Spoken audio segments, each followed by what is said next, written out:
السلام علیکم دوستو، اردو کلاسک چینل پر خوش آمدید۔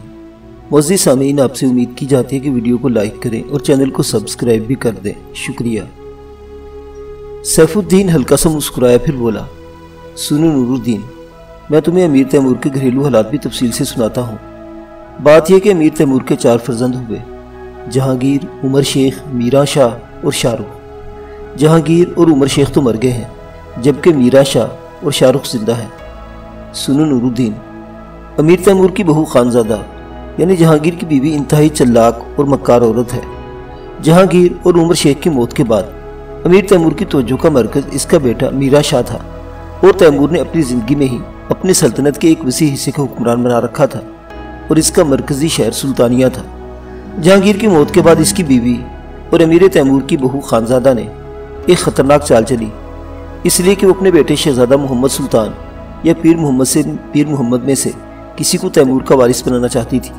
وہ جانتی تھی کہ میرا شاہ کی موجودگی میں ایسا ممکن نہیں۔ گو زندہ بیٹوں میں سے امیر تیمور کا دوسرا بیٹا شاہ رخ بھی تھا، لیکن خانزادہ اس کی طرف سے فکر مند نہ تھی، اس لیے کہ شاہ رخ انتہائی نفیس طبع، نرم مزاج اور حکومت کے بجائے کتابوں کی طرف مائل ہونے کی بنا پر اپنے بھائیوں سے مختلف ہے۔ لہٰذا خانزادہ نے ایک چال چلی اور اپنے شوہر جہانگیر کی موت کے بعد وہ میرا شاہ کے مرکزی شہر سلطانیہ میں جا کر رہنے لگی، اور یہ خانزادہ اپنی جوانی کے زمانے میں انتہائی حسین و جمیل پری تھی۔ لہٰذا سلطانیہ شہر میں رہ کر اس نے اپنے حسن و جمال سے میرا شاہ کو متاثر کرنا شروع کر دیا۔ آخر اس کی خوبصورتی کا جادو میرا شاہ پر چل گیا۔ میرا شاہ اسے اپنے محل میں لے گیا اور وہاں اس کے حسن سے اپنے نفس کی بھوک مٹائی۔ جب یہ کام ہو چکا تو خانزادہ نے سمرقند آ کر تیمور سے شکایت کر دی کہ اس کے بیٹے نے اسے بے آبرو کر دیا ہے۔ لہٰذا تیمور کا غضب میران شاہ پر ٹوٹا۔ اپنے امراء کے کہنے پر تیمور نے میرا شاہ کی جان تو بخشی کر دی، لیکن اس سے تمام اختیارات اور مناصب چھین لیے، اور ان دنوں میرا شاہ سلطانیہ شہر میں گوشہ گیری اور گمنامی کی زندگی بسر کر رہا ہے۔ اے نور الدین، میرا شاہ کے ہاتھوں خانزادہ کی اس بے آبروئی کے نتیجے میں خانزادہ کے ہاں میرا شاہ کا لڑکا پیدا ہوا، اور یہ اب جوان ہو چکا ہے، اور اس کا نام خلیل ہے۔ یہ ہے وہ وجہ جس کی بنا پر تیمور میران شاہ سے نفرت کرتا ہے، اور خلیل کے ساتھ دوسرے پوتوں کی نسبت اسے کم محبت ہے۔ اور سنو نور الدین، گو سب جانتے ہیں کہ خلیل خانزادہ کا میران شاہ سے ایک ناجائز بچہ ہے، لیکن کوئی اس کا اظہار نہیں کر سکتا، اس لیے کہ تیمور نے لوگوں کو یہ کہہ کر مطمئن کر دیا تھا کہ میرا شاہ نے خانزادہ سے شادی کر لی تھی، جس کے نتیجے میں شہزادہ خلیل پیدا ہوا۔ اس کے بعد دونوں میں علیحدگی ہو گئی کہ دونوں کی طبع آپس میں موافقت نہ رکھتی تھی۔ اور یہ بھی سنو نور الدین کہ خانزادہ کے بڑے بیٹے محمد سلطان اور پیر محمد، جو اس کے شوہر جہانگیر میں سے ہیں، اس کبھی فعل کی بنا پر اپنی ماں خانزادہ کو اچھا نہیں سمجھتے، اور نہ ہی ان دونوں کے شہزادہ خلیل کے ساتھ بہتر تعلقات ہیں۔ خانزادہ کو بھی ان حالات کا علم ہے، لہٰذا بھی اس کی ساری توجہ اور تمام محبت کا مرکز خلیل ہے، اور وہ ہر حال میں شہزادہ خلیل کو تیمور کا وارث بنانا چاہتی ہے۔ خانزادہ کی اس بے جا محبت اور توجہ نے خلیل کو انتہا درجہ کا مغرور، سرکش، باغی اور متکبر انسان بنا کر رکھ دیا ہے۔ سیف الدین رکا، پھر وہ دوبارہ کہہ رہا تھا، اے نور الدین، میں نے امیر تیمور کے حالات اختصار کے ساتھ تمہیں سنا دیے ہیں۔ اگر یہ حالات تفصیل کے ساتھ سناتا تو ان پر ایک مکمل کتاب ترتیب پا سکتی تھی۔ تیمور کے سارے حالات سننے کے بعد اب میں تمہیں اس کے ساتھ کام کرنے اور حالات کو سمجھنے میں آسانی رہے گی۔ اور اے نور الدین، امیر تیمور کے دربار میں تیرا مقام تجھے حاصل ہو چکا ہے۔ چند روز تک امیر تیمور ایک مہم پر روانہ ہوگا۔ میرا خیال ہے کہ اس مہم پر تجھے آزمائے گا۔ اس کے بعد لشکر میں تیرے عہدے اور حیثیت کا تقرر کرے گا۔ نور الدین نے شوق و دلچسپی اور لہر و امنگ میں سیف الدین کی طرف دیکھا، پھر اس نے بھرپور جوش و سرگرمی اور خواہش آرزو میں پوچھا، اے امیر تیمور کون سی مہم پر روانہ ہونے والے ہیں؟ کیا اس مہم کی آپ تو مجھے تفصیل نہ سنائیں گے؟ اور امیر تیمور کی یہ مہم کس کے خلاف ہوگی؟ سیف الدین مسکراتے ہوئے بولا، اے نور الدین، یہ مہم منگولوں کے خلاف ہوگی، اور میں سمجھتا ہوں کہ یہ ایک انتہائی خطرناک اور بڑی مہم ہوگی۔ میں تمہیں پہلے یہ بتا دوں کہ ان منگولوں کی کیفیت ان دنوں کیا ہے، اور یہ جنگ کہاں اور کس بنا پر ہوگی۔ سنو عزیز، چنگیز خان کے بعد اس کے بیٹے چغتائی کی نسل کے لوگ طاقت اور قوت پکڑ کر المالک اور اس کے نواحی علاقوں پر دور دور تک قابض ہو گئے، اور المالک کو اپنا مرکزی شہر بنا کر انہوں نے اپنی حکومت قائم کر لی۔ یہ وہی منگول ہے جن پر خان اعظم تغلق حکومت کرتا رہا۔ اس کے بعد وہی الیاس خواجہ ان کا خان رہا، جو امیر تیمور کے خلاف برسر پیکار رہا تھا۔ تیمور نے اب ان کا زور تو توڑ دیا ہے اور ان میں سے اسے کوئی خطرہ نہیں ہے۔ منگولوں کا ایک دوسرا گروہ جو ان دنوں زیادہ طاقتور اور خطرناک ہے وہ تاجدار زرعی یا سنہری غول کہلاتا ہے۔ اس گروہ کی بنیاد چنگیز خان کے بیٹے جوجی کے فرزند باتو نے ڈالی تھی۔ باتو چونکہ اپنے خیمے پر سنہری کپڑا منڈوا کر رکھتا تھا، لہٰذا ان کا نام سنہری غول پڑا۔ منگولوں کی یہ شاخ خوب پھلی پھولی، روس اور وسطی ایشیا کے وسیع اور ویران سطح مرتفع کے علاقے اس کی جولانگاہ تھے۔ ان لوگوں میں اکثر نے اسلام قبول کر لیا تھا اور یہ لوگ دریائے وولگا کے کنارے اپنے مرکزی شہر سرائے اور آستراخان میں رہ کر روس پر حکومت کرتے تھے، اور روسی والیان ریاست ان کے لیے خراج اور تحائف لے کر ان کے پاس ان کے شہروں میں آیا کرتے تھے، اور یہ لوگ خود روس کی حدود میں اس وقت داخل ہوا کرتے تھے جب خراج کی ادائیگی میں روس کی طرف سے کوتاہی کی جاتی تھی۔ ایسے موقع پر یہ لوگ روس میں داخل ہو کر آگ اور خون کا ایک طوفان کھڑا کر کے رکھ دیتے تھے، اور اپنی پسند کی ہر چیز پر یہ لوگ قبضہ کر لیتے تھے۔ روس میں صرف ایک بار ان کی طاقت پر ضرب لگائی تھی، اور وہ اس وقت جب والی ماسکو متری 1.5 لاکھ کا لشکر لے کر ان کے مقابلے پر آ گیا اور دریائے ڈون کے کنارے منگولوں کے موجودہ خان مومائی کو شکست دی۔ لیکن دمتری کی یہ فتح دیر پا ثابت نہ ہوئی، کیونکہ جلد ہی مومائی ان پر حملہ آور ہوا اور دوبارہ انہیں اپنے ماتحت بنا کر انہیں خراج دینے پر مجبور کر دیا۔ انہی دنوں اتفاق سے ایسا ہوا کہ ایک منگول شہزادہ جس کا نام تو قتمش ہے، ایک منگول سردار کے بیٹے کو قتل کر کے بھاگ نکلا اور تیمور کے پاس آ کر اس نے پناہ لی۔ اس سے چند ہی دن بعد ایک منگول سردار کریمیا کے خان ارس خان کی طرف سے آیا اور تیمور کو دھمکی دی کہ توکمش نے میرے بیٹے کو قتل کر کے تمہارے پاس پناہ لی ہے، اور یہ کہ ارس خان کے کہلا بھیجا کہ توکمش کو واپس کر دو ورنہ تمہارے خلاف جنگ کرے گا، اور اس کے لیے وہ جلد کسی میدان کے جنگ کا انتخاب کرے گا۔ تیمور تو خود منگولوں کے خلاف جنگ چاہتا تھا، لہٰذا اس نے توکتمش کو واپس کرنے سے انکار کر دیا، بلکہ تیمور نے توکتمش کے لیے ایک بہترین ضیافت کا اہتمام کیا۔ اس ضیافت میں توکتمش کو اس نے بیٹا کہہ کر پکارا، اسے 2 سرحدی قلعے دیے اور ایک لشکر بھی اس کے حوالے کر دیے۔ تیمور کی طرف سے یوں کیل کانٹے سے لیس ہو کر توکتمش شمال کی طرف بڑھا۔ وہ کریمیا پر حملہ آور ہو کر ارس خان کو زیر کر کے کریمیا پر قبضہ کرنا چاہتا تھا، لیکن اس جنگ میں توکتمش شکست کھا کر واپس پلٹا۔ تیمور نے ایک بار پھر اسے لشکر دے کر بھیجا، لیکن اس بار پھر توکمش شکست ہوئی۔ اتفاق سے انہی دنوں کریمیا کا منگول حکمران ارس خان مر گیا، لہٰذا توکتمش نے فوراً اپنے حقوق کا دعویٰ کر دیا۔ تیمور نے بھی اس کی مدد کی۔ اس کے علاوہ ارس خان کے بعد کریمیا کے آس پاس کے منگول قبائل بھی اس کے ساتھ تعاون کرنے پر آمادہ ہو گئے۔ اس بار توکتمش اپنے مقصد میں کامیاب رہا اور آگے بڑھ کر اس نے کریمیا پر قبضہ کر لیا۔ بنیادی طور پر توکتمش ایک ظالم، جابر، سرکش اور سفاک انسان ہے۔ اب توکتمش نے بڑی تیزی سے فتوحات حاصل کرنی شروع کی، اور پھر وہ کالی آندھی اور ظلم کے طوفان کی طرح چھاتا چلا گیا، اور اس نے منگولوں کے بڑے خان مومائی کو بسرائے شہر سے نکال کر اس پر قبضہ کر لیا۔ اب وہ منگولوں کا خان اعظم بن گیا تھا۔ اب اس توکتمش نے روس سے خراج طلب کیا، لیکن روسی حکمرانوں نے اس بنا پر خراج دینے سے انکار کر دیا کہ شاید وہ توکتمش کے خلاف جنگ کرنے میں کامیاب رہے اور منگولوں کے چنگل سے ہمیشہ کے لیے نجات مل جائے۔ لیکن توکتمش خون کے دریا بہاتا اور ہر چیز کو آگ لگاتا ہوا ان کی سرزمین میں داخل ہوا۔ ماسکو کو اس نے فتح کر لیا اور روسی حکمران کے بیٹوں کو پابوجو لا کر کے سرائے شہر لایا اور روسوں سے تاوان و خراج وصول کیا، اور اس کی دہشت یہاں تک بڑھی کہ وینس اور جنیوا کی عمرہ تجارتی مراعات کی درخواستیں اس کے سامنے پیش کرنے لگے۔ اب جو توکتمش کا دماغ خراب ہوا تو اس نے تیمور کی سلطنت پر حملہ آور ہونے کی ٹھان لی۔ اس کے عمرہ اور مشیروں نے بھی منع کیا کہ تیمور تمہارا محسن ایسا نہ کرو، لیکن وہ نہ مانا، اس لیے کہ وہ کچھ عرصہ سمرقند میں رہ کر گیا تھا۔ سمرقند کی جو شان و شوکت اور یہاں کے جو جگمگاتے ہوئے خیمے وہ دیکھ گیا تھا، اس کے باعث اس کے منہ میں رال بہنے لگی تھی، لہٰذا اس نے تیمور کی مملکت پر حملہ آور ہونے کا فیصلہ کر لیا۔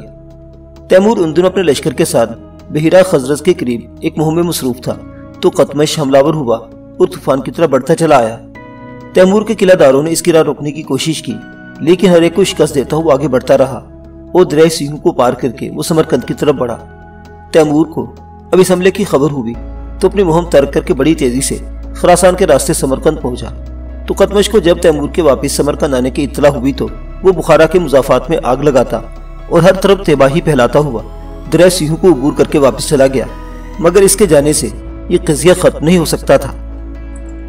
اے نور الدین، گو یہ حالات بڑے طویل ہیں، پر میں تمہیں مختصر صرف اس قدر بتا دینا ہی کافی سمجھتا ہوں کہ توکتمش کے اس حملے سے تیمور کے لیے مسائل اٹھ کھڑے ہوئے تھے اور اس کے خلاف بغاوتیں اور شورشیں اٹھ کھڑی ہوئی، اور گنج شہر کے سرکش سرداروں نے تیمور کے خلاف علم بغاوت بلند کر دیا۔ اس کے علاوہ چنگیز خان کے بیٹے چغتائی کی نسل کے منگولوں نے بھی تیمور کی مملکت پر حملے کرنے شروع کر دیے۔ تیمور نے پہلے اورگنج کی اینٹ سے اینٹ بجا کر بغاوت کو فرو کیا۔ اس کے بعد وہ منگولوں پر حملہ ہوا اور انہیں مار مار کر المالیک کی طرف بھاگ جانے پر مجبور کر دیا۔ اس کے بعد تیمور نے توقتمش کی طرف رجوع کیا اور شمالی برفستانوں کے اندر اسے ہولناک شکست دی، لیکن اس جنگ میں توقتمش اپنی جان بچا کر بھاگ گیا اور کہیں روپوش ہو گیا، اور تیمور اس مہم کو کامیابی کے ساتھ سر کرنے کے بعد سمرقند واپس آ گیا۔ یوں چند سال تک امن اور خاموشی رہی، پر توقتمش اندر ہی اندر جنگ کی تیاریاں کرتا رہا، اور پھر ایک روز وہ اچانک نمودار ہوا اور تیمور کی سلطنت پر بحیرہ خزرس کے شمال میں یلغار کر دی۔ تیمور نے بڑی برہمی سے خط لکھ کر ایک قاصد کو اس طرح بھیجا، اور اس خط میں تیمور نے لکھا کہ تجھ میں یہ کیا خناس گھسا ہوا ہے؟ کیا تو گزشتہ جنگ کو بھول گیا ہے؟ تو جانتا ہے کہ میرے امن اور جنگ دونوں میں کوئی فرق نہیں ہے، اور تجھے میری فتوحات کا بھی علم ہے، لہٰذا تو میرے قاصد کے ہاتھ بتا کہ تو دوستی چاہتا ہے یا دشمنی؟ آئندہ کے لیے ایک کو پسند کر کے مجھے اطلاع دے۔ کچھ عرصہ ہوا تو توقتمش کی طرف سے یہ قاصد واپس آ گیا۔ توقتمش میں تیمور کے ساتھ جنگ کرنے کا راستہ اختیار کیا۔ اب تیمور بھی اپنی جنگی تیاریاں مکمل کر چکا ہے، اور کسی بھی روز وہ اپنے لشکر کے ساتھ توقتمش سے نمٹنے کے لیے شمال کی طرف کوچ کر سکتا ہے۔ گو تیمور اس وقت 53 برس کا ہو چکا ہے، لیکن اس کے جسم کی چستی اور تیزی جوانوں جیسی ہے۔ اے نور الدین، میری ایک اور بات بھی غور سے سن لے۔ تیمور کے لشکر میں کافی تعداد میں نصرانی سپاہی بھی شامل ہیں، اسی وجہ سے ہر جنگ میں اسقف یوحنا بھی تیمور کے ساتھ ہوتا ہے۔ ایسے موقعوں پر اسقف یوحنا اپنی بیوی مالتھس اور بیٹی انجلینا کو بھی لشکر میں اپنے ساتھ ساتھ رکھتا ہے۔ اس کے علاوہ لشکر کے دیگر لوگوں نے بھی اپنے بیوی بچوں کو اپنے ساتھ لشکر میں رکھتے ہیں۔ تیمور کی اس وقت 2 بیویاں ہیں، ایک ملکہ سرائے خانم جو شاہ رخ کی ماں ہے اور اس سے پہلے امیر حسین کی بیوی تھی، دوسری جسے عموماً چھوٹی خانم کہہ کر پکارا جاتا ہے۔ یہ تیمور کے ایک سردار منگلی خان کی بیٹی ہے۔ تیمور اکثر اپنی بیوی میں سے کسی کو ساتھ نہیں رکھتا۔ نور الدین، یہ بات بھی ذہن میں رکھنا کہ کچھ معاملات میں مجھے تیمور کے ساتھ اختلاف بھی ہے، پھر بھی میں اس کا ساتھ دیتا ہوں۔ مثلا وہ مسلمان ہونے کا دعویٰ تو کرتا ہے، پر اسلام اور مسلمان کی قدر نہیں کرتا، شراب بہت پیتا ہے، رقص و سرود اور موسیقی کا شیدائی اور دل دادا ہے۔ ان خامیوں کے باوجود تیمور کا ساتھ دینے پر میں کیوں مجبور ہوں، یہ ایک لمبی گفتگو ہے جو کسی مناسب وقت پر میں تم سے کہوں گا۔ اب تم اٹھو اور اپنے کمرے میں جا کر آرام کرو اور سنو۔ ان دنوں امیر تیمور کے ساتھ جنگ کرنے کے لیے کوچ کرنے کی خاطر ہر وقت اپنے آپ کو تیار رکھنا چاہیے۔ اب تم جا کر آرام کرو۔ نور الدین خاموشی سے اٹھا اور اپنے کمرے کی طرف چلا گیا۔ اپنی عسکری تیاریاں مکمل کرنے کے بعد امیر تیمور نے منگولوں کی سرکوبی کرنے کے لیے سمرقند سے کوچ کیا۔ تیمور کا ارادہ تھا کہ سب سے پہلے توقتمش کو کسی کھلے میدان جنگ میں زیر کیا جائے، اس کے بعد اس کے بڑے بڑے شہروں کو تباہ و برباد کر دے، تاکہ آئندہ کسی منگول کو اس کے خلاف سر اٹھانے کا موقع نہ ملے۔ امیر تیمور نے نور الدین کو اپنے ساتھ قلب لشکر میں رکھا۔ لشکر کے آگے آگے نازے بھجوا دیے گئے تاکہ وہ دشمن پر نگاہ رکھیں اور اس کی ہر نقل و حرکت کی اطلاع کرتے رہیں۔ اس کے علاوہ چند مسلح دستے ایسے بھی مقرر کیے گئے جن کے ذمہ یہ کام لگایا گیا کہ وہ لشکر کے آگے آگے رہ کر شکار کرتے رہیں، تاکہ لشکریوں کو وافر مقدار میں کھانے کے لیے گوشت ملے اور لشکر کے اندر خوراک کی کمی نہ ہو۔ دوسری طرف توقتمش کو بھی امیر تیمور کے اس حملے کی خبر ہو گئی تھی، لہٰذا اس نے بھی اپنی جنگی تیاریاں مکمل کر لی اور تیمور کی آمد کا انتظار کرنے لگا۔ توقتمش شاید اس جنگ کو اپنے اور تیمور کے درمیان آخری اور فیصلہ کن جنگ بنانا چاہتا تھا، اس لیے کہ اپنے عساکر میں سے ایک خاص حصہ اس نے صرف تیمور کے لیے مختص کیا تھا، اور اس خاص حصے کے ذمہ صرف یہ کام تھا کہ وہ جنگ کے دوران صرف تیمور پر حملہ ور ہوں اور 2 کاموں میں سے ایک کام ضرور کرے۔ اول یہ کہ تیمور کو موت کے گھاٹ اتار دے، دوم یہ کہ اس زوردار حملہ کرے کہ اس کے محافظوں کو اس کے لشکر سے کاٹ کر علیحدہ کر دیا جائے، تاکہ بعد میں اس پر پرزور حملہ کر کے اس کا خاتمہ کر دیا جائے۔ اس طرح توقتمش اپنے لیے تیمور کے خطرے کو ہمیشہ کے لیے ختم کر دینا چاہتا تھا۔ بہرحال تیمور اپنے لشکر کے ساتھ جب شمال کے ان وسیع میدانوں میں داخل ہوا جن میں توقتمش پہلے ہی خیمہ زن ہو کر اس کا منتظر تھا، تو توقتمش نے کسی توقف یا انتظار سے کام نہ لیا، بلکہ تیمور کے وہاں پہنچتے ہی اس نے اس پر حملہ کر دیا۔ توقتمش کے وہ خاص دستے جو صرف تیمور کے لیے مقرر کیے گئے تھے، وہ بڑی ہی بے جگری اور جانثاری کے ساتھ اس حصے پر امراور ہوئے جہاں تیمور تھا۔ انہوں نے لمحوں کے اندر تیمور اور اس کے چند دستوں کو ان کے لشکر سے علیحدہ کر دیا تھا۔ اس موقع پر اگر نور الدین تیمور کے کام نہ آتا تو تیمور یقیناً اس جنگ میں قتل ہو چکا ہوتا۔ منگولوں نے جب تیمور کو اس کے چند دستوں کے ساتھ ان کے لشکر سے کاٹ کر علیحدہ کر دیا تو پھر انہیں اپنے لشکر سے اور کمک مل گئی، اور انہوں نے ایسے زوردار حملے کیے کہ قریب تھا کہ تیمور کا اپنے دستوں کے ساتھ خاتمہ ہو جائے، لیکن اس موقع پر نور الدین نے کمال جرت، خلوص اور حاضر دماغی سے کام لیا۔ اپنے ساتھ کام کرنے والے چند دستوں کو اس نے فوراً 2 حصوں میں تقسیم کر دیا۔ ایک حصے کو اس نے یہ کام سونپا کہ وہ تیمور پر حملہ آور ہونے والے منگولوں کے خلاف برسر پیکار رہے، جبکہ دوسرے حصے کے ساتھ وہ برق رفتاری کے ساتھ حرکت میں آیا اور منگولوں کے چند چھکڑوں کو وہاں کھینچ لایا اور انہیں اس طرف کھڑا کر دیا جس طرف سے مزید منگول آ کر تیمور پر حملہ آور ہو رہے تھے۔ اس طرح نور الدین نے مزید منگولوں کے وہاں آنے کا راستہ بند کر دیا تھا، اور پھر اس نے تیمور اور اس کے حفاظتی دستوں کے ساتھ برسر پیکار منگولوں پر ایسے تیز اور ہولناک حملے کیے کہ ان کا خاتمہ کر کے رکھ دیا۔ اتنی دیر تک تیمور کے لشکر نے ان منگولوں کا بھی خاتمہ کر دیا جنہوں نے درمیان میں گھس کر تیمور کو اس کے چند دستوں کے ساتھ اس کے لشکر سے علیحدہ کر دیا تھا۔ اب ان میدانوں کے اندر ہولناک اور خوریز جنگ اپنے عروج کو پہنچ چکی تھی۔ اس دوران تلتمش کے پڑاؤ کو آگ بھی لگا دی گئی تھی۔ دونوں طرف سے کوئی بھی ہار اور شکست تسلیم کرنے پر امادہ دکھائی نہ دیتا تھا۔ ایک طرف تلتمش کے ساتھ منگول اپنی ساری جرتوں، ساری تنظیم کے ساتھ نعرہ وحشت اور نگاہ برہم کی طرح حملہ آور ہو رہے تھے، اور پھر اس موقع پر تلتمش نے بار بار انہیں جنگ کے لیے ابھارتے ہوئے ایک طرح سے ان کے جمود کے اندر ایک ہولناک اور بھیانک تحریک و انتشار پیدا کر کے رکھ دیا تھا۔ دوسری طرف تیمور کے ساتھ تاتاری تھے جو جنگ کا فیصلہ اپنے حق میں کرنے کے لیے وہم و شعور پر چھا جانے والی ہولناک رات کی طرح حملہ آور ہو رہے تھے۔ ہر طرف خون ہی خون، دھواں ہی دھواں اور شعلے ہی شعلے دکھائی دینے لگے تھے۔ راکھ کے کھیت اور دھول کے ان کھلیانوں کے اندر دونوں طرف کے مسلمان خدا اور رسول کی اطاعت کو پس پش ڈال کر ایک دوسرے کے خلاف برسر پیکار تھے۔ دونوں ہی گروہ روشنی کے بجائے ظلمات کا اتباع کر رہے تھے۔ تھوڑی دیر تک دونوں عساکر ایک دوسرے کے خلاف خوفناک اور بے باک اور سرکش ہو کر لڑتے رہے۔ ہر کوئی دوسرے کو بے بسی کی زنجیروں میں جکڑ دینے کی تنگ و دو کر رہا تھا۔ آخر تیمور کا پلہ بھاری ہوتا دکھائی دیا، اس لیے کہ تلتمش کے لشکر کی اگلی صفوں کے لشکری جنگ سے منہ پھیرنے لگے تھے۔ پہلے یہ انتشار اگلی صفوں سے شروع ہوا تھا، پھر پچھلی صفوں تک پھیلتا چلا گیا تھا، یہاں تک کہ تلتمش اور اس کے لشکر نے مکمل طور پر اپنی شکست و ہزیمت قبول کر کے پسپائی اور فرار اختیار کر لیا۔ تلتمش اپنی جان بچانے کی خاطر شمال کے ٹھٹرتے صحراؤں کی طرف بھاگ گیا۔ اس کے لشکروں میں سے کچھ بھاگ کر کریمیا اور اورنا چلے گئے، کچھ ہنگری میں جا گھسے، اور جنہوں نے فرار اختیار نہ کرنا چاہا وہ تیمور کے لشکر میں شامل ہو گئے، اور ان کی شمولیت سے تیمور کی عسکری قوت میں اضافہ ہو گیا تھا۔ تلتمش کو شکست دینے کے بعد تیمور سمرقند کی طرف واپس نہ گیا، بلکہ اس نے تلتمش کے بڑے بڑے شہروں کو تباہ و برباد کرنے کا فیصلہ کر لیا تھا۔ اسی فیصلے کے تحت دریائے وولگا کے کنارے کنارے اس نے پیش قدمی کی اور سرائے نام کے شہر کے پاس آ کر نمودار ہوا۔ یہ شہر منگولوں کے بہترین شہروں میں سے تھا اور اس کے مکانات زیادہ تر لکڑی کے بنے ہوئے تھے۔ تیمور کی فتح اور تلتمش کی شکست کے باعث اہل شہر پہلے ہی تیمور سے خوفزدہ تھے۔ انہوں نے کوئی مزاحمت نہ کی، اور جب تیمور نے یہ حکم دیا کہ سب لوگ شہر سے باہر نکل آئے تو کسی نے بھی کوئی پسو پیش نہ کیا اور سب لوگ شہر سے باہر نکل آئے۔ یہاں تیمور نے بدترین کام یہ کیا کہ اس نے سرائے شہر کو آگ لگا کر خاکستر کر دیا اور شہر کے لوگوں کو نکال باہر کیا، اور وہ برف میں دھکے کھانے اور مرنے کے لیے انہیں چھوڑ دیا۔ سرائے کو راکھ میں تبدیل کرنے اور وہاں کے مسلمان شہریوں کو برفستانوں کے اندر موت کو گلے لگانے پر مجبور کر کے تیمور اپنے لشکر کے ساتھ دریائے وولگا کے کنارے کنارے آگے بڑھا اور مسلمان منگولوں کے دوسرے بڑے شہر استرا خان کے پاس آنا مدار ہوا۔ اس شہر کی خصوصیت یہ تھی کہ اس کی فصیل برف کی طرح اونچی دیوار تھی۔ اہل شہر اس برف کی دیوار پر پانی ڈالتے رہتے تھے، وہ پانی بھی وہاں جم کر برف کی صورت اختیار کر لیتا، اور اس طرح یہ فصیل نہ صرف برقرار رہتی بلکہ پہلے بھی سے بھی اونچی ہو جاتی تھی۔ تلتمش کی شکست اور پھر سرائے شہر کے جلائے جانے سے یہاں کے مسلمان شہری بھی تیمور سے خوفزدہ تھے۔ انہوں نے اس بنا پر تیمور کی مزاحمت نہ کی کہ تیمور نے سرائے میں کسی کو قتل نہیں کیا بلکہ صرف شہر کو آگ لگائی ہے، لہٰذا وہ بھی یہی امید لگائے ہوئے تھے، لہٰذا محصور ہو کر مقابلہ نہ کیا بلکہ شہر کے دروازے انہوں نے تیمور کے لیے کھول دیے۔ تیمور نے یہاں کمال صفاقی اور درندگی کا ثبوت دیا۔ اس نے شہر کے اندر قتل عام کرا دیا اور شہر کے مسلمان حاکم کو اس نے منجمد دریائے وولگا میں دفن کرا دیا۔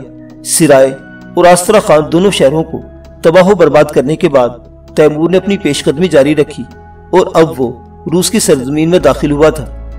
دریا ڈان کے کنارے کنارے جو برق رفتاری کے ساتھ روس کے اندرونی حصوں کی طرف بڑھا تو روس کے مرکزی شہر ماسکو میں ایک ہلچل مچ گئی اور لوگوں کے اندر افراتفری اور خوف و دہشت کا عالم چھا گیا تھا۔ پھر اچانک تیمور کی یہ پیش قدمی رک گئی اس نے دریا ڈان کے کنارے ایک جگہ پڑاؤ کیا اور پھر وہیں کا ہو کر رہ گیا۔ دریا ڈان کے کنارے پڑاؤ کے دوران نور الدین ایک روز شکار کر کے لوٹا۔ وہ اپنے گھوڑے پر سوار تھا اور شکار کی ہوئی ایک جنگلی بکری سے اپنے آگے گھوڑے پر ڈال رکھی تھی۔ اپنے خیمے کے سامنے آ کر وہ گھوڑے سے اترا۔ پہلے گھوڑے کو ایک چھپر تلے باندھ کر شکار کی ہوئی بکری اور زین اتار کر نیچے رکھی۔ پھر اس نے گھوڑے کے آگے چارہ ڈالا اور بکری کو اپنے کندھے پر اٹھائے۔ وہ خیمے میں جب داخل ہوا تو اس نے دیکھا خیمے کے اندر جلتے آتش دان کے پاس سیف الدین گہری سوچوں میں گمسم اکیلا بیٹھا ہوا تھا۔ نور الدین کے اندر داخل ہونے پر سیف الدین چونکا۔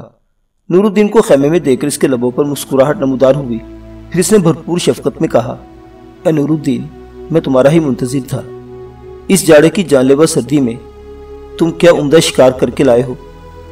نور الدین نے شکار کی ہوئی بکری ایک طرف رکھ دی اور آتش دان کے قریب سیف الدین کے سامنے بیٹھتے ہوئے اس نے پوچھا، اے عم، جس وقت میں خیمے میں داخل ہوا اس وقت آپ گہری فکر کی سوچوں میں کھوئے ہوئے تھے۔ مجھے دیکھتے ہی آپ نے چہرے پر زبردست مسکراہٹ اور شادمانی بکھیر لی تھی۔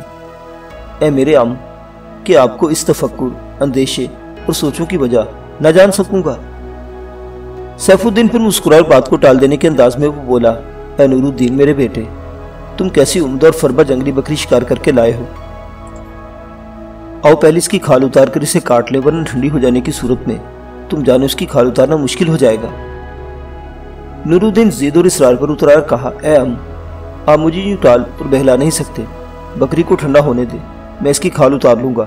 آپ پہلے مجھے اپنی فکر مندی اور تشویش کی وجہ بتائیں۔ سیف الدین نے جب دیکھا کہ اب نور الدین کو کسی بھی وجہ سے ٹالا نہیں جا سکتا تو وہ آگ پر اپنے ہاتھ پھیلاتے ہوئے بولا، اے نور الدین میرے بیٹے، تیمور کے رویے نے مجھے فکر مندی اور اندیشوں میں ڈال کر رکھ دیا ہے۔ اے نور الدین، میں نے آسرا خان اور سرائے شہر کی تباہی اور بربادی پر غمگین اور فکر مند تھا، اس لیے کہ وہ شہر منگولوں کے ہیں اور منگول مسلمان ہیں۔ اس ناطے سے دونوں شہر ایک ملت کے رشتے کے تحت ہمارے اپنے ہی تھے۔ ان شہروں کی تباہی پر جہاں میں پریشان تھا وہاں میں اس وقت خوش بھی ہوا جب تیمور نے دریا ڈان کے کنارے روس کے مرکزی شہر ماسکو کا رخ کیا۔ اے نور الدین، میری خوشی کی وجہ یہ تھی کہ جہاں ہمارے ہاتھوں مسلمان تباہی اور کمزوری کا شکار ہوئے ہیں وہاں اب روس کی نصرانی بھی اس تباہی کا شکار ہوں گے۔ اس طرح اس علاقے میں طاقت کا توازن بگڑنے نہ پائے گا۔ جہاں منگولوں کی عسکری قوت کچلی گئی وہاں روس کی عسکری حیثیت بھی تباہ ہو جائے گی۔ لہٰذا جس طرح منگول ماضی میں روس سے خراج وصول کرتے رہے ہیں وہ مستقبل میں بھی روس سے خراج وصول کرنے کے قابل رہیں گے۔ لیکن نور الدین، میری ساری امیدوں اور آرزوؤں اور خواہشوں اور تمناؤں پر پانی پھر گیا، کیونکہ تیمور نے اپنی پیش قدمی روک دی ہے اور اب وہ یہیں سے واپس جائے گا۔ آگے بڑھنے کا فیصلہ اس نے ترک کر دیا۔ میں نے اسے بہت سمجھایا پر وہ نہیں مانا۔ اس موقع پر نور الدین نے احتجاجی انداز میں پوچھا، لیکن امیر تیمور نے ایسا کیا کیوں؟ سیف الدین دکھ، درد، تکلیف اور رنجش سے ملی جلی آواز میں بولا، اے نور الدین، یوں ہے کہ جس وقت سرائے اور آسرا خان کو تباہ کرنے کے بعد تیمور روس کے علاقوں میں داخل ہوا تو روسی عوام اور حکمرانوں کے اندر ایک ہلچل، بھگدڑ، کھلبلی اور افراتفری اور بےقراری کا عالم طاری ہو گیا تھا۔ وہ جانتے تھے کہ تیمور اگر اسی طرح آگے بڑھتا چلا آیا تو ماسکو تک اسے کوئی نہ روک سکے گا، اور تیمور نے جو حالت آسرا خان اور سرائے کی ہے وہی ماسکو اور روس کے دیگر شہروں کی کرے گا۔ لہٰذا تیمور اور اس کے لشکر کی صورت میں ان کی طرف بڑھتی ہوئی تباہی کی آگ اور بربادی کے طوفان سے بچنے کے لیے روس کے حکمرانوں نے دو اقدام کیے، ایک مذہبی، دوسرا سیاسی۔ روسیوں نے مذہبی قدم یہ اٹھایا کہ ان کے شہر ویشے گوڈ میں مقدس مریم کا ایک بہت بڑا اور قدیم مجسمہ تھا۔ روسی حکمرانوں نے برفانی گاڑیاں بھیج کر اس مجسمے کو ماسکو میں منگوایا۔ یہ مجسمہ ہزاروں کے جلوس کے ساتھ ماسکو شہر میں داخل کیا گیا۔ پھر سب لوگوں نے پکار کر اے مقدس مریم کے مجسمے سے دعائی انداز میں کہا، اے مادر خداوند، روس کو بچا لے۔ مقدس مریم کے مجسمے کو ویشے گوڈرو سے ماسکو تک منگوا کر اس کے سامنے اس انداز میں دعا مانگنے کے پس پردہ روسی حکمرانوں کے ذہن میں دو سود مند ہیلے تھے۔ پہلا یہ کہ وہ اپنے عوام کی مذہبی روح کو اس طریقے سے بیدار کر کے تیمور کا خوف دور کرنا چاہتے تھے۔ دوسرے سیاسی حربے کے ذریعے تیمور کی پیش قدمی روک کر وہ مقدس مریم کے وقار میں اضافہ کرنا چاہتے تھے کہ لوگوں پر ثابت ہو کہ انہوں نے جو دعائیں مقدس مریم کے سامنے مانگی تھی وہ قبول ہوئی اور مقدس مریم نے تیمور کی پیش قدمی کو روک دیا ہے۔ اس طرح روسی حکمران ایک حربے سے دو کام لے رہے ہیں۔ یہ پہلا مذہبی کام کرنے کے بعد روسی حکمرانوں نے دوسرا سیاسی قدم یہ اٹھایا کہ انہوں نے اسقفوں، پادریوں اور چند عمرہ پر مشتمل ایک وفد ہماری طرف روانہ کیا۔ یہ وفد لشکر میں داخل ہونے کے بعد پہلے اسقف یوحنا اور لشکر میں شامل دیگر پادریوں اور عمرہ سے ملا۔ پہلے ان کے ساتھ مل کر سارا طریقہ کار طے کیا، پھر یہ تیمور سے ملے اور اس سے التماس کی کہ وہ ماسکو کی طرف پیش قدمی ترک کر دے۔ بہرحال قصہ مختصر یہ کہ ہمارے لشکر میں شامل اسقف یوحنا پادریوں اور روسی وفد نے تیمور کی منت سماجت کر کے تیمور کی پیش قدمی کو ترک کرنے پر آمادہ کر لیا ہے۔ روسی وفد اپنی کامیابی کے بعد یہاں سے واپس چلا گیا اور اپنی اس ساری کامیابی کو روسی حکمران مذہبی کامیابی بھی قرار دے رہے ہیں، کیونکہ انہوں نے اپنے عوام میں یہ تشہیر کرنا شروع کر دی تھی کہ تیمور کے ہاتھوں روس کی نجات کا یہ کرشمہ مقدس مریم علیہ السلام کی وجہ سے ہے۔ اے نور الدین، میں پچھلے کئی یوم سے تیمور کو اس امر پر آمادہ کرنے کی کوشش کر رہا تھا کہ وہ ماسکو کی طرف اپنی پیش قدمی جاری رکھے، لیکن نہیں مانا۔ وہ بڑا ہٹ دھرم ضدی اور بد معاملہ انسان ہے، سنتا سب کی ہے مگر کرتا اپنی مرضی ہے، اور اس نے پکا اور پختہ ارادہ کر لیا ہے کہ وہ کل یہاں سے واپس جانے کے لیے کوچ کر جائے گا، اور ایسا کر کے تیمور نے امت مسلمہ پر ظلم کیا ہے۔ نور الدین، منگول مسلمان جو ماضی میں روسیوں سے خراج وصول کرتے رہے ہیں اب کمزور ہو گئے، اور میری بات یاد رکھنا، آنے والے دور میں یہ روسی بھیڑیے ان کی اسی کمزوری سے فائدہ اٹھائیں گے۔ نہ صرف یہ مسلمانوں کو خراج دینا بند کر دیں گے بلکہ مسلمانوں سے پہلے خراج وصول کریں گے، اور پھر آہستہ آہستہ یہ وفانی بھیڑیے مسلمانوں کے وسیع علاقوں میں قبضہ کر کے ایک آدم خور افریت کی صورت اختیار کر لیں گے۔ ہماری آنے والی نسلیں تیمور کے اس ظلم اور ناعاقبت اندیشی کو کبھی معاف نہ کریں گی، اس لیے کہ میرے اپنے خام خیال کے مطابق تیمور نے ماسکو کی طرف اپنی پیش قدمی روک کر ایک طرح سے عالم اسلام کی پیٹھ میں خنجر گھونپ کر رکھ دیا ہے۔ سیف الدین جب خاموش ہوا تو نور الدین نے تکلیف دہ احساس میں کہا، اے عم، اس لحاظ سے تو امیر تیمور کے لشکر میں شامل اسقف، پادری اور نصرانی عمرا مسلمانوں کے اندر تنفر اور بیزاری پھیلانے کا کام کر رہے ہیں۔ سیف الدین نے سمجھانے کے انداز میں کہا، میں تو نہیں کہتا کہ وہ ایسا کر رہے ہیں، اس لیے کہ اصل قصوروار تو خود تیمور ہے، وہ اگر نہ چاہے تو ایسا ہرگز نہیں ہو سکتا، اور پھر عیسائیوں میں سبھی تیمور کو غلط مشورہ دینے والے نہیں ہیں، بہت سے عمرہ ایسے ہیں جو دل سے ہمارے لیے مخلص ہیں، اور ایسے لوگوں میں اسقف یوحنا بھی شامل ہے۔ وہ نصرانیوں کا سمرقند کے اندر سب سے بڑا پیشوا ضرور ہے، لیکن مسلمانوں کے خلاف اپنے دل میں وہ تعصب اور نفرت کی آگ اور میل نہیں رکھتا، اور اس اسقف یوحنا کے علاوہ اور بہت نصرانی عمرہ اسقف یوحنا جیسے ہیں۔ اس بار نور الدین نے ایک جستجو اور تجسس میں پوچھا، اور اے عم، اس اسقف یوحنا کی بیوی مالتھس اور بیٹی انجلینا سے متعلق آپ کا کیا خیال ہے؟ سیف الدین نے ہلکی ہلکی مسکراہٹ میں کہا، اے نور الدین، مالتھس ایک سادہ لو اور بھولی بالی عورت ہے، وہ ان لوگوں میں سے نہیں جن کا ظاہر باطن مختلف ہو، وہ ایک پرخلوص عورت ہے جو بات دل میں ہوتی ہے کہہ دیتی ہے۔ تم یوں کہہ سکتے ہو کہ اسقف یوحنا اور اس کی بیوی مالتھس دونوں ہی ایک جیسے ہیں۔ رہی بات ان کی بیٹی انجلینا کی، تو وہ آدھی مسلمان اور آدھی نصرانی ہے، وہ جس قدر حسین اور دلکش ہے ایسی ہی دل کی بھی اچھی ہے اور صاف ستھری لڑکی ہے۔ ہاں مگر وہ اپنی مالتھس کی طرح سادہ لو نہیں ہے، وہ دربار کی شان و شوکت اور شاہی زرق برق زندگی پسند کرتی ہے، اس لیے اس نے اس روز بھرے دربار میں تمہیں غلام ابن غلام کہا اور تمہارے ساتھ شادی کرنے سے صاف انکار کر دیا تھا۔ مجموعی طور پر انجلینا ایک اچھی لڑکی، بلکہ بہت ہی اچھی لڑکی ہے، پر وہ یہ ضرور چاہتی ہے کہ اس کی شادی کسی شاہی خاندان کے فرد سے یا کسی ایسے جوان سے ہو جو سلطنت میں خوب معروف اور کئی لحاظ سے شہرت یافتہ ہو۔ اے نور الدین، اب جب کہ انجلینا کا ذکر چھڑا ہے تو یہ بھی سن رکھو کہ میرا کوئی بیٹا نہ تھا، خدا نے تمہاری صورت میں مجھے بیٹا عطا کر دیا ہے۔ اب اگر میری کوئی سب سے بڑی خواہش ہے تو وہ یہ ہے کہ میں حسین انجلینا کو تمہاری بیوی کی حیثیت سے دیکھنا چاہتا ہوں۔ نور الدین نے اپنا فیصلہ دیتے ہوئے کہا، اے عم، اس معاملے میں آپ سے میں قطعاً اتفاق نہیں کرتا، میں ایک سادگی پسند انسان ہوں، جبکہ بقول آپ کی انجلینا زرق برق زندگی پسند کرتی ہے، اس لیے میری اس کی تباہی میں ہی بنیادی ہے۔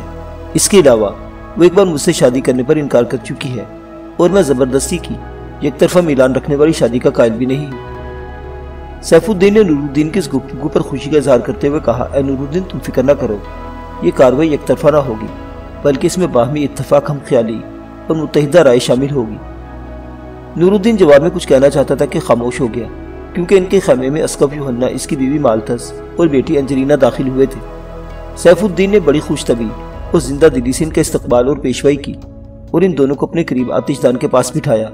اس موقع پر اسقف یوحنا نے ایک چرمی تھیلا سیف الدین کی گود میں رکھا اور کہا، اے امیر سیف الدین، آپ کو علم ہوگا کہ ماسکو سے نصرانیوں کا ایک وفد امیر تیمور کی خدمت میں اس التجا کے ساتھ حاضر ہوا تھا کہ ماسکو پر حملہ نہ کیا جائے۔ اے امیر سیف الدین، امیر تیمور کے پاس حاضری دینے سے قبل یہ وفد مجھ سے ملا تھا، اور مجھ سے امیر تیمور کے پاس ان کی سفارش کرنے کو کہا تھا۔ میں ان کے ساتھ امیر تیمور کے پاس تو چلا گیا، لیکن میں نے ان کی سفارش نہیں کی، اس لیے کہ آپ جانتے ہیں کہ میں کبھی امیر تیمور کے فیصلوں میں حائل نہیں ہوا۔ اے امیر، وہ روسی نصرانیوں کا وفد شاید اور اپنے وطن کی کچھ سوغات لے کر آیا تھا۔ وہ جو چیزیں لے کر آئے ان میں سے آپ کو نور الدین کا حصہ اس چرمی تھیلی میں ہے جو میں نے آپ کی گود میں رکھی ہے۔ اس کے ساتھ ہی اسقف یوحنا اٹھ کھڑا ہوا اور کہا، اے امیر سیف الدین، اب میں چلتا ہوں، اس لیے کہ لشکر کے اندر جو خیمہ کلیسا کے طور پر استعمال ہوتا ہے اس کی کچھ بلیاں ٹوٹ گئی ہیں، اس لیے میں کلیسا کے لیے نئی بلیوں کا انتظام کرنے جا رہا ہوں۔ اس کے ساتھ ہی اسقف یوحنا مالتھس اور انجلینا کے ساتھ خیمے سے باہر نکل گیا۔ ان تینوں کے جانے کے بعد سیف الدین نے فخری انداز میں کہا، اے نور الدین، تم نے دیکھا میں نے تمہارے سامنے یوحنا مالتھس اور انجلینا کا تجزیہ درست نہ کیا تھا۔ تم نے دیکھا ان تینوں نے ہم دونوں سے کوئی بات چھپائی نہیں ہے، حالانکہ مجھے سارے احوال کا علم ہے، لیکن انہوں نے خود ہی آ کر روسی نصرانیوں کی وفد کی تفصیل بتا دی ہے، اور جو چیزیں وہ وفد لایا تھا ان میں سے ہمیں حصہ بھی دیا ہے۔ نور الدین نے اس بات بشاشت بھری آواز میں کہا، اے عم، جو کچھ آپ نے ان تینوں سے متعلق کہا اسے تو میں تسلیم کرتا ہوں، لیکن ایک بات میری سمجھ میں نہیں آئی، اس کی میں وضاحت چاہوں گا، اور وہ یہ کہ انجلینا کے متعلق آپ نے کہا کہ وہ آدھی مسلمان اور آدھی نصرانی ہے، کہ آپ اس سے متعلق کچھ تفصیل سے نہ کہیں گے؟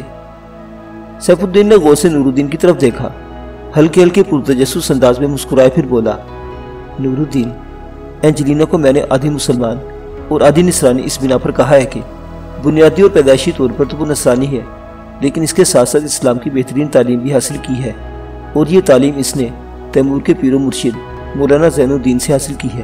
بلکہ میں یہاں تک کہہ سکتا ہوں کہ ایک عام مسلمان کی نسبت انجلینا اسلام سے متعلق زیادہ عام معلومات رکھتی ہے، کیونکہ اس نے بڑے شوق سے اسلام کی باقاعدہ تعلیم حاصل کی ہے۔ اسی بنا پر میں نے آدھی مسلمان اور آدھی نصرانی کہا ہے۔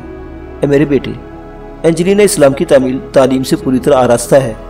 اس کی مثال میں تمہیں یوں دے سکتا ہوں کہ جب بیری کے درخت کو پھل لگتا ہے تو بیر پہلے ہرے، پھر پیلے اور پھر سرخ ہو کر آپ سے آپ شاخوں سے زمین پر گرنے لگتے ہیں۔ انجلینا کی حالت اس وقت ایسی ہے، اسے اگر تھوڑی سی رغبت اور دلائی گئی تو وہ اسلام کی گود میں آ گرے گی۔ اس کی حالت میں ان دونوں اس بیر کی سی ہے جو سرخی پکڑ چکا ہو۔ نور الدین جواب میں کچھ کہنے ہی والا تھا، لیکن خاموشی رہا، کیونکہ ایک سپاہی ان دونوں کا کھانا لے کر خیمے میں داخل ہوا تھا۔ معزز سامعین حضرات، یہ داستان ابھی جاری ہے، بقیہ واقعات اگلی قسط میں دیکھتے رہیے اردو کلاسک۔ اللہ حافظ۔